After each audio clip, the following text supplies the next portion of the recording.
That's where we have actually gone wrong. And unless we address that issue, we cannot do anything about it. I'll tell you a small story. Now, just the other day, in Maldives, I was in Maldives, and there was a major investor. You know, there is money in the world. You know, don't make no mistake about it. I don't know where it's hidden, but it's there. Anyway, this guy came with a major team of economists, and he said, look, Nassim, what is this? All these islands are there? It's useless. What's the point? What's the point in having this? Here we are trying to preserve the few birds that we have, the few animals that we have, few worms that we have, some ants and frogs, you know. And then this guy comes and says, what is the use of this, you know? Why don't you allow us to build there in these places? It's this kind of madness, you know, that's going on all over the world. And I totally agree with you.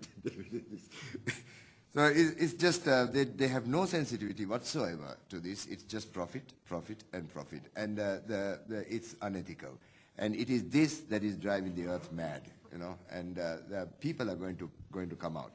And people are going to force governments to change, the economies to change, and industries to change their attitudes. This is bound to happen. And the sooner it happens, the better it is for all of us. Oh, okay, but Matisse, before we go to the ecological economist, do you think it's unrealistic to have a Bretton Woods II kind of meeting to really try to correct some of the problems with the economy? No, I mean within the next couple of years.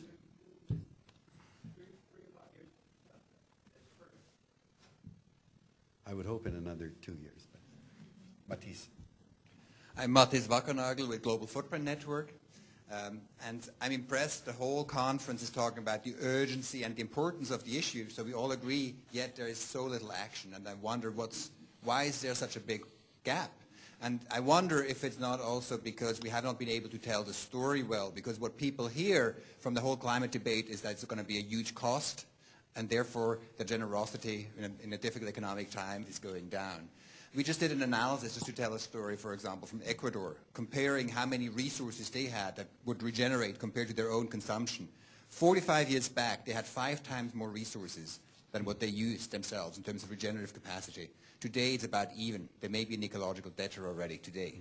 I showed the trend to a senior diplomat from Peru, and he said, what's the policy implication? I was stunned. Because if you show these trends in income and expenditures, everybody would know exactly what needs to be done. But actually, money you can print. Planets are hard to print. They're too big to get through the machine. And so I just wonder, are we not able to tell the self-interest story better? Because cities and countries that are not ready for the resource constraint that are kind of obvious. It's not just climate change. It's depleting soils, depleting fisheries. If you're not ready as a country, as a city, you're toast.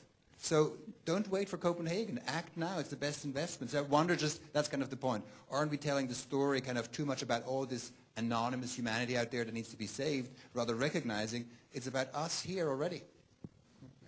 Anyone want to respond to that on the panel?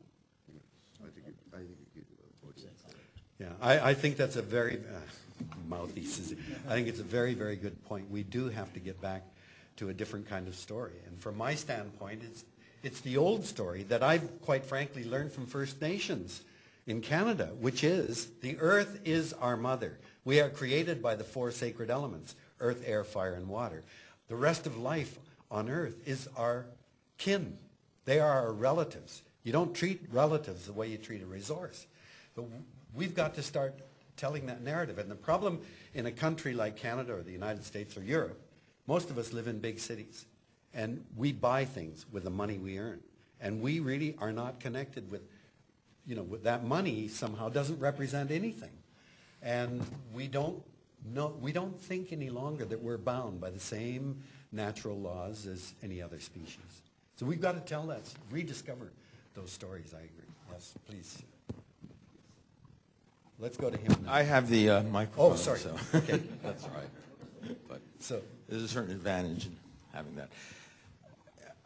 I think the language of moral exhortation, which I hear in Geneva and international councils all the time, is really useless and a substitute for action and understanding. And I think it's useless for 2 reasons. First of all, moral exhortation has never done very well against power, unfortunately. Once in a while we have a Gandhi or a Martin Luther King, but they're far and few between. But the reason it also isn't very useful is that there are morals and justice on both sides of this issue, and I think that's not being sufficiently recognized here, because the issue of climate change and the issue of environmental protection runs square up against growth. Yes, and it's fine for us in the developed world to say, yes, we've overdone it and taken too much, but go talk to the BRIC nations, go talk to anybody in Brazil or Russia or India and China and say, you can't drive auto cars, you can't have flat screen TVs. We did all that and exhausted the planet on the way to getting there. And now, sorry, you've been waiting your turn, but you can't have it, let alone the dozens of nations lining up behind them for a better living standard. I mean, the fact is, for 300 years, the industrial, the scientific revolution did overcome child mortality, disease, extend life, and create better living standards for a lot of people. And those of us who are now in are in effect saying, gosh, sorry, but the costs of that are too great, so you can't do it. And the fact is, those people in other places are going to say, too bad, we're going to do it. The Chinese have already made clear they're going to drive automobiles, and if they drive them at the rate of passenger per mile that the United States drives them, the game is over with fossil fuels before we can even begin to think about climate change. President Obama, everybody's hero over here, is busy right now trying very hard to restore the credit consumption economy and get Americans spending again, overspending again, and once again putting this tremendous pressure on the Earth's resources. And that's seen as an answer to the first crisis you talked about, the crisis of financial and banking and credit. So we're going to overcome that in the United States by restarting the very engine everybody's saying has to be shut down. Meanwhile, behind us are the BRIC nations getting ready to start their engines and go forward, not because they're greedy, but because they say, we too want to reduce child mortality. We too want to employ the people in the 900 million Chinese living in villages without employment by creating urban industry and creating cities where they can find employment. And they are finding employment. And in fact, the Chinese have done a remarkable job of upping their income in the last 10 or 15 years as a result of their industrialization, but with all the costs to climate that we're now looking at. So I think rather than talk about moral exhortation, we need to face the very tough reality that our fundamental values right now are kind of screwed up, because things we want in terms of justice and equality for people in the developing world may not be possible without wrecking the earth.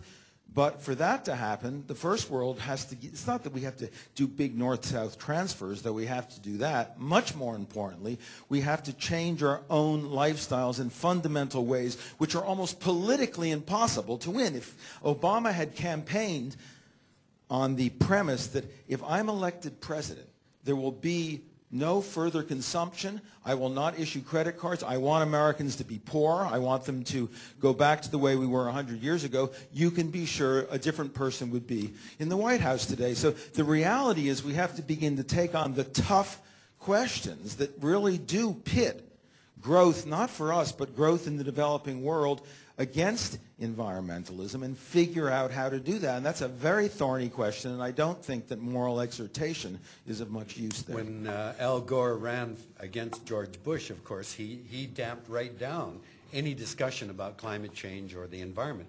He knew that was not a winner to run an election in the United States when he did. The other thing is... how do you get ExxonMobil to... Pardon? How do you get ExxonMobil to start making wind generators? Well, ExxonMobil is a very different thing. That I think, well, I better not say, I'll get into trouble. There's some executives there that should be in jail for what they've done on climate. Oh, they spent tens of millions of dollars saying that climate change was junk science and supporting skeptics. Anyway, that's a whole nother story. Good book coming out in the fall called Climate Cover-Up. Yeah, okay, let's go with you then.